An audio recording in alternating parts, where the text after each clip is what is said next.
Amy Bahlau is a teacher with many talents. She began her career with Adrian Public Schools in 1997. She has made her way through the grades, beginning as an at-risk instructor at Prairie, then a kindergarten teacher at Lincoln, then into the 5th grade at Garfield. Her next promotion was to Adrian Middle School 5-6, where she taught language arts and science, until finally coming to Adrian Middle School 7-8, teaching language arts and computers. This year, she remains at the 7-8 building teaching science. The students who nominated Mrs. Bahlau filled their nomination narratives with a lot of love and admiration. Some of them had her for multiple classes in grades 5th through 8th. They consider her to be an extra special teacher and human being who inspired and mentored them throughout their interaction.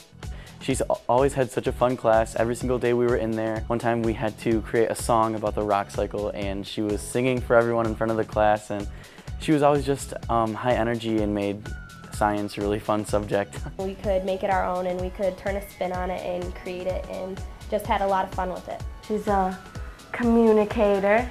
There we go. Sydney mentioned that on the first day, as soon as she walked into the classroom, she was not only awed with her cool, colorful, and exotic posters, but also the soft and thrilled voice. She added that she would soon learn that the voice that greeted her was going to be one of her most favorite teachers and also her mentor. Michelle says she could always put a smile on her face with her kind words and loving heart.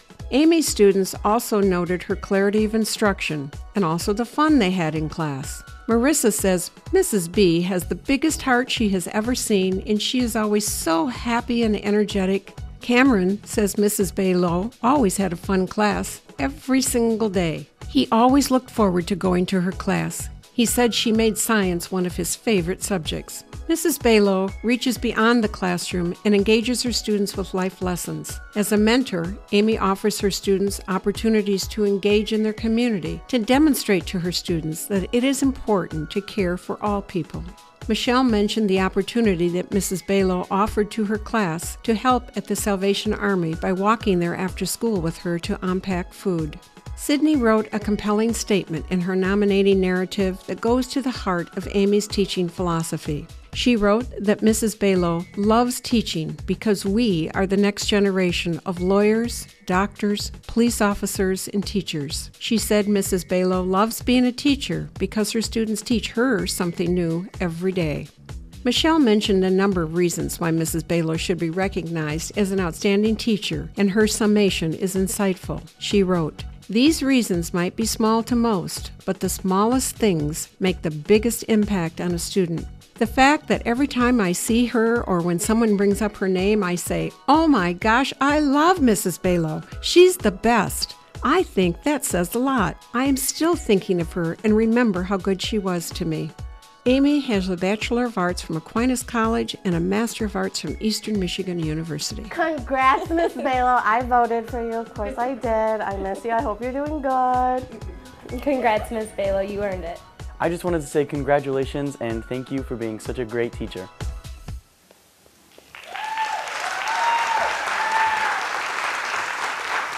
Amy, please come forward and accept your award.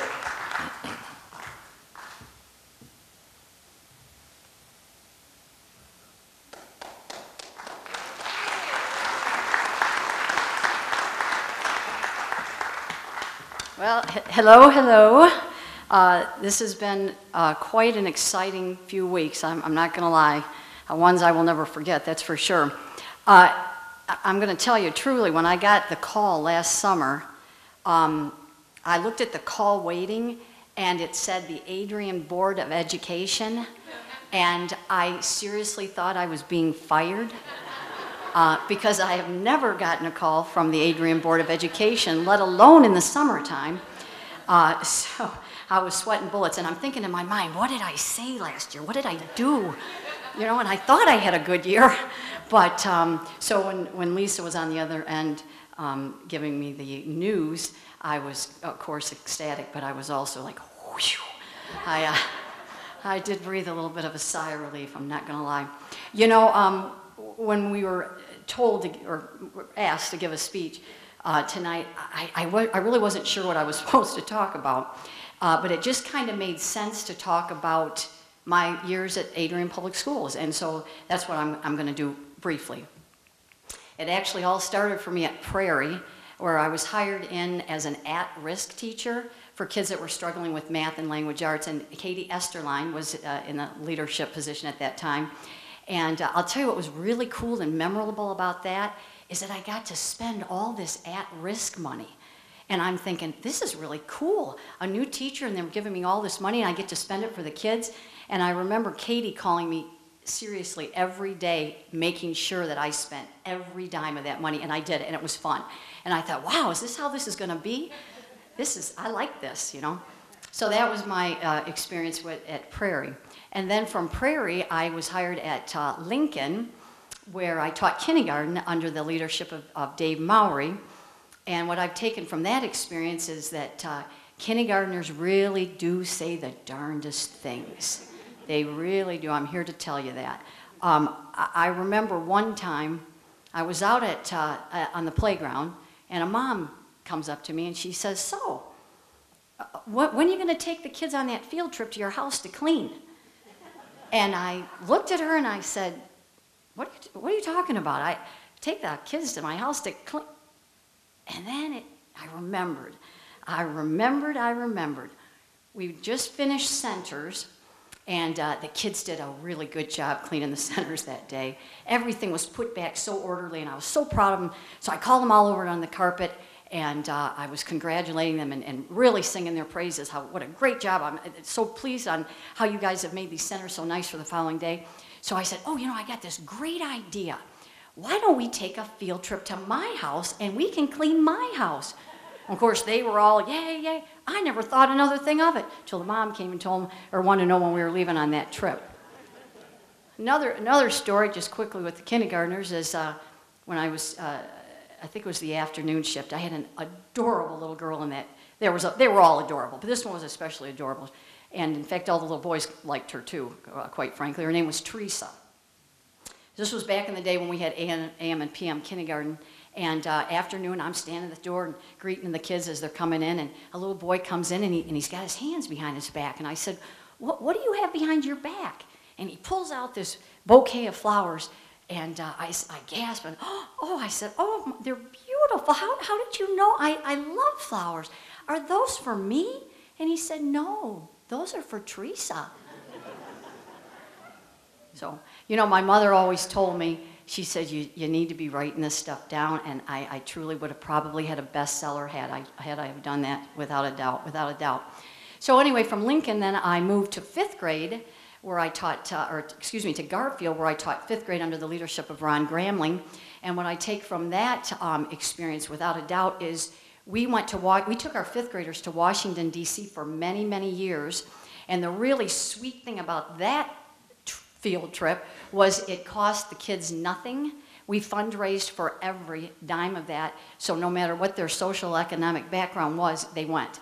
And I'm going to be honest with you, I cannot take the credit for that, because Terry Quigley, who we taught together, was truly the mastermind behind that, and she did a beautiful job choreographing that trip, and I just did what she told me, and worked out very well. So those are memories I have, and I know those 5th graders will never forget that as long as they live. So those are the memories I take from my experience at Garfield in 5th grade. And then from 5th grade, we were reconfiguring the district, and we were creating a 5-6 building. So I was asked to go over to there, formerly known as Drager, and teach 6th grade science. And 6th grade in this town is synonymous with 6th grade camp. And many years I spent at 6th grade camp, enjoying every minute of it, as did the kids, from night hikes to hide and go seek, where the kids had to find the teachers, which they loved, to tipped over canoes, to the high ropes course, to the Goliath, and just team building and relationship building. And I will never forget 6th grade camp, and I know the kids won't either. And of course, no 6th grade camp would have been complete without spending most of the night in the lodge with the homesick student that you'd have to wait for the parent to come and pick them up. So that was just a given. You knew that was going to happen. But very, very fond memories of that, and I know the kids have as well. And then the other thing I remember from the 5-6 building was to this day, I don't know how this played out, but I got, when they reconfigured things, I got the new science classroom. and the new science lab. And I never questioned it, but I was thrilled over that. It was really an exciting room to have, and I can remember Dr. Timmis regularly bringing people through that room, showcasing that room, as did board members. It was beautiful. And so those are absolutely fond memories I have of the 5-6 building. And so from there, I am now currently at the 7-8 building teaching 7th and 8th grade science. And the most memorable thing I will absolutely have of this level in this school is this award. Without a doubt, it will something I will never forget. It has been the highlight of my entire 21-year teaching career, and it's been, the last month has been really almost surreal. And I will also say that, you remember how at the beginning I said that I learned that kindergartners say the darndest things? Doesn't hold a candle to some of the things the 7th and 8th graders say. Doesn't hold a candle. So I can't conclude, and I am going to conclude, but I can't do that without giving a shout out to the kids that you saw up here, which was Marissa Mendoza, Michelle Taronis, Cameron Kuhn, Sammy Lofton, Sydney Yatsik. I wouldn't be standing here tonight if it wasn't for these kids, and I've thoroughly enjoyed this. And I can tell you right now that my mother is smiling down on me tonight. God bless the USA, and go Maples!